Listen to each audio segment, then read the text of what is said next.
بالله من الشيطان الرجيم بسم الله الرحمن الرحيم قال الله تبارك وتعالى في القرآن المجيد والفرقان الحميد قل لا أسألكم عليه أجرا إلا المودة في القربى.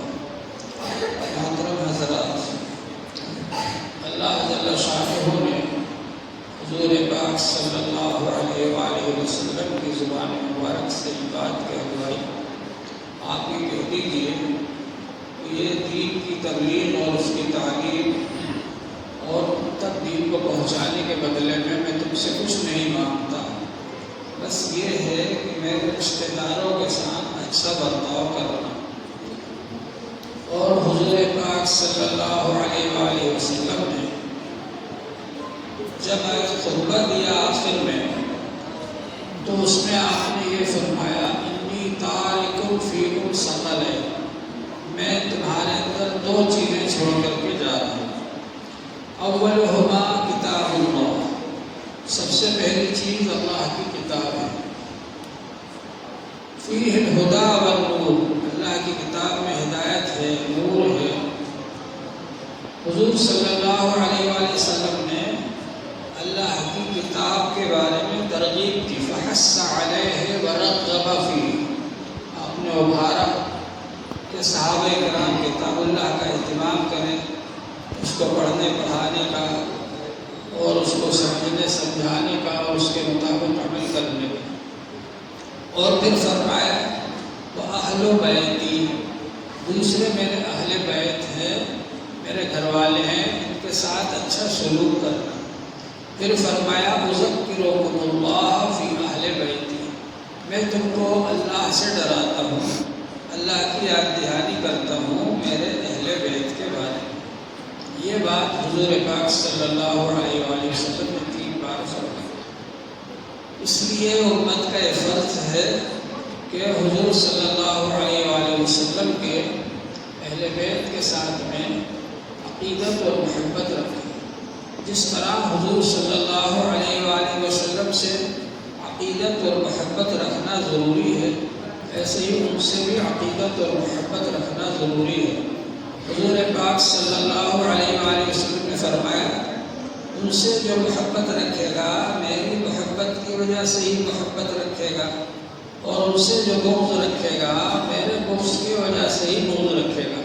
یعنی دل میں اگر حضور صلی اللہ علیہ وآلہ وسلم کی محبت ہے تو ان کے اہل بیت سے بھی وہ آدمی محبت کرے گا، اور دل میں اگر حضور پاک صلی اللہ علیہ وآلہ وسلم کا بغض ہے نعوذ باللہ من ذالک، تو وہ اس کو ظاہر نہیں کر پا رہا ہے، تو وہ حضور پاک صلی اللہ علیہ وآلہ وسلم سے کہ اہل بیت سے بغض کو ظاہر کرے گا.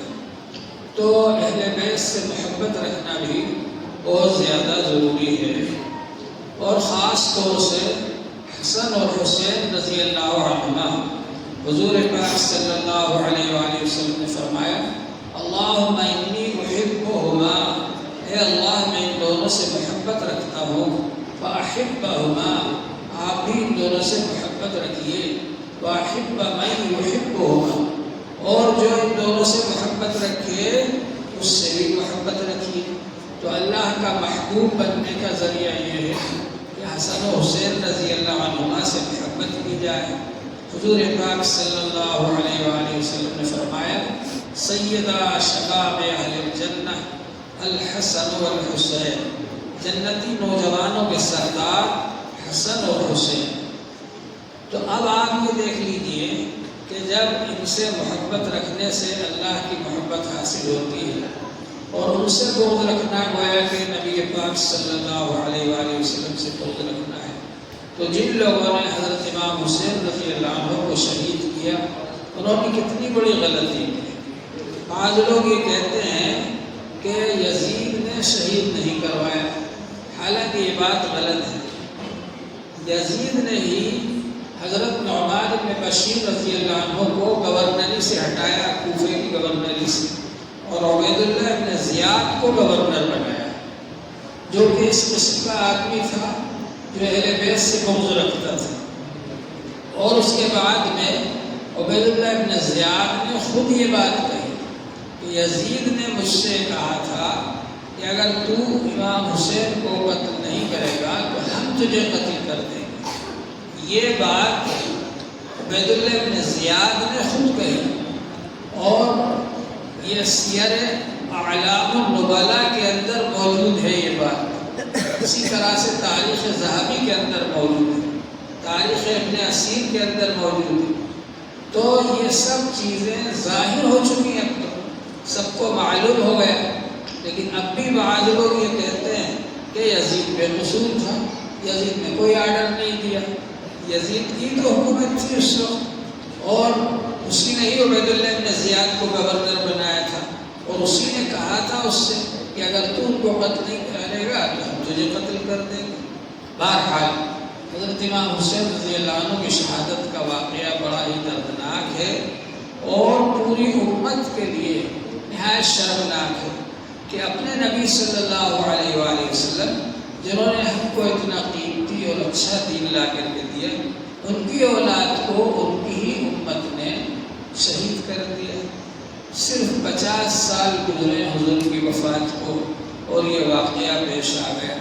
تو اس میں اصل میں یہ لوگ ہاتھ تھا جو لوگ کہ حضور صلی اللہ علیہ وسلم کے ساتھ میں زیادہ رہ نہیں پائے، تعلیم حاصل نہیں کی، تربیت حاصل نہیں کی، فتح مکہ کے موقع پر مسلمان ہو گئے تھے، اور اس کے بعد پھر ان کا مقصد ہی تھا حکومت حاصل کرنا، اور حکومت حاصل کرنے کے لیے جنگ صفین میں 40,000 صحابہ اور تابعین اور بڑے بڑے محدثین اور علماء اور بزرگان دین جو حضرت علی کے ساتھ تھے وہ شہید ہوئے، اور 20,000 بڑے بڑے صحابہ اور بزرگان دین جو معاویہ رضی اللہ عنہ کے ساتھ تھے وہ شہید ہوئے۔ اس جنگ صفین میں 60,000 مسلمان شہید ہوئے، جنگ جمل میں 10,000 مسلمان شہید ہوئے۔ یہ سب کیوں ہوئے؟ مروان کی وجہ سے اور بنو امیہ کی وجہ سے، جن لوگوں نے یہ جنگیں بھڑکائی تھی، اور پھر حضرت امام حسین رضی اللہ عنہ کو ان کے ساتھیوں کو کربلا میں شہید کیا ان لوگوں نے۔ تو اللہ تبارک و تعالیٰ کے یہاں دیر ہے اندھیر نہیں ہے۔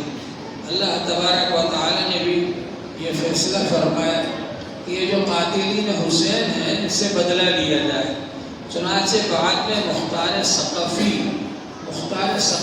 وہ شخص ہیں جو امام حسین رضی اللہ عنہ سے عقیدت اور محبت رکھتے تھے، مگر عبید اللہ بن زیاد نے امام حسین کے آنے سے پہلے ہی ان کو گرفتار کر کے جیل میں ڈال دیا تھا۔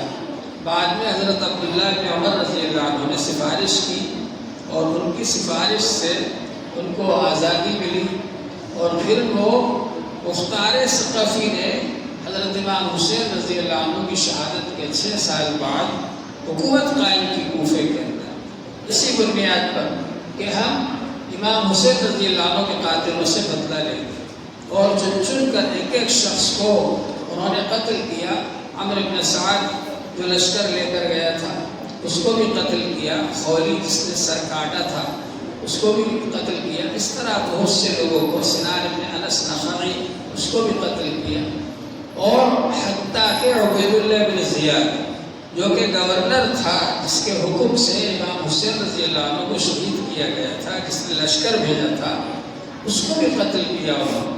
اور عبید اللہ بن زیاد کا سر جب لایا گیا حضرت مختار ثقفی کے سامنے، تو جس طرح سے حضرت امام حسین رضی اللہ عنہ کا سر لایا گیا تھا تشت میں رکھ کر عبید اللہ بن زیاد کے سامنے، ایسے ہی 6 سال کے بعد مختار ثقفی گورنر ہے، مختار ثقفی کے سامنے لایا گیا عبید اللہ بن زیاد کا سر، اور اس وقت ایک سانپ آیا، اور وہ سانپ اس کے منہ میں گھستا تھا اور پھر نکلتا تھا اور اس کے آس پاس لپٹا رہتا تھا۔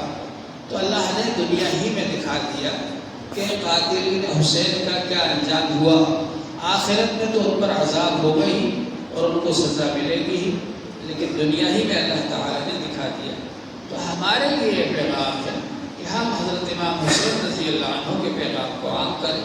انہوں نے دین کی حفاظت کے لیے یہ قربانی دی، اپنی اور اپنے اہل خاندان کی، کیونکہ اس وقت بنو امیہ کے لوگ دین کو بدل رہے تھے، بہت سی چیزیں انہوں نے بدل دی تھی، سب موجود ہے حدیثوں میں اور تاریخ کی کتابوں میں. تو وہ لوگ کیونکہ دین کو بدل رہے تھے، دین اصلی حالت میں باقی رہے، اصل دین باقی رہے جو حضور پاک صلی اللہ علیہ وآلہ وسلم لے کر کے آئے، اس کی حفاظت کے لیے حضرت امام حسین رضی اللہ تعالیٰ عنہ نے اتنی بڑی قربانی دی. تو ہم کوشش کریں کہ ہم دین کی حفاظت کریں گے. حضرت امام حسین رضی اللہ عنہ نے میدان کربلا میں بھی نماز نہیں چھوڑی. ہم اس بات کی کوشش کریں کہ ہم نمازوں کی پابندی کریں گے. تو انشاءاللہ تعالی جو ہے امام حسین رضی اللہ عنہ کے پیغام کو عام کر رہے ہیں. حضرت امام حسین رضی اللہ عنہ کے سیرت نگار لکھتے ہیں بہت زیادہ نمازوں کا اہتمام کرتے تھے، نفل نمازیں بھی بہت پڑھتے تھے، نفل روزے بھی بہت رکھتے تھے، نفل حج بھی بہت کیے حضرت امام حسین رضی اللہ عنہ. اور بہت زیادہ لوگوں کی خدمت کرنے والے، بہت زیادہ سخاوت والے تھے، بہت زیادہ لوگوں کو فائدہ پہنچاتے تھے. یہ چیزیں، یہ صفات امام حسین رضی اللہ عنہ کی ہم پیدا کریں. اور جو کام لوگ کرتے ہیں امام حسین کے نام پر، تو امام حسین کا کام نہیں ہے، وہ تو یزیدی فوج نے کام کیے تھے. امام حسین رضی اللہ عنہ کے سر کو کاٹ کر اور کوفے کے بازاروں میں جلوس نکالے، یہ تو لوگوں نے کام کیے تھے جو امام حسین رضی اللہ عنہ کے قاتلین ہیں. ان کاموں سے ہمیں بچنا چاہیے، امام حسین رضی اللہ عنہ کی سیرت اختیار کرنا چاہیے. اللہ جل شانہ سب کو